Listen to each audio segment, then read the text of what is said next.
अस्सलाम वालेकुम रहमतुल्लाहि व बरकातुहू। हकीम मोहम्मद अब्दुल्ला बिन उमर अपने यूट्यूब चैनल से आप हज़रात के सामने हाजिर। आज की वीडियो में जिल्द पे एलर्जी, धब्बड़ से बन जाना, छपाकी का इलाज आपको बताऊंगा देसी तरीक़ाकार के मुताबिक।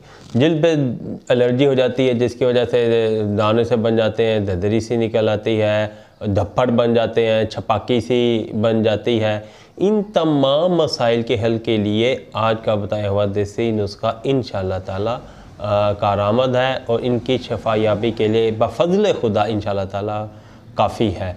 हुक्मा के मतलब का बारहा आज़मुदा नुस्खा, आप इसे नोट फरमाएं। उससे पहले गुजारिश करूंगा जिन दोस्तों ने अभी तक हमारा चैनल सब्सक्राइब नहीं किया वो हमारा चैनल सब्सक्राइब कर दें और बेल आइकन भी क्लिक कर दें, इसलिए कि हमारे तमाम नुस्खे और इस्लामी वज़ाइफ आपको मिलते रहें।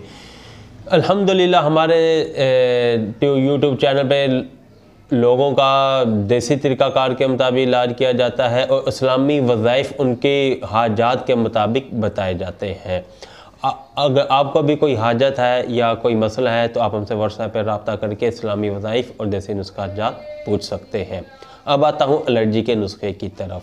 आपने 100 ग्राम लेना है पुदीना खुश्क, 100 ग्राम लेना है बादियान, 100 ग्राम लेना है कशनीज़, 100 ग्राम ही लेना है सुर्ख शक्कर, 200 ग्राम लेने हैं आपने खुश्क नीम के पत्ते और 200 ग्राम ही आपने लेना है सुहाजने के सूखे हुए पत्ते।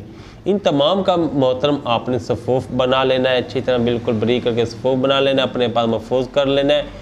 एक चाय वाला चम्मच सुबह खाने के बाद, एक चाय वाला चम्मच शाम के खाने के बाद पानी के साथ आप इस्तेमाल करें। अगर बहुत ज़्यादा मसला है, बहुत ज़्यादा तकलीफ़ हो रही है तो यही नुस्खा आप सुबह, दोपहर, शाम 3 टाइम भी इस्तेमाल कर सकते हैं।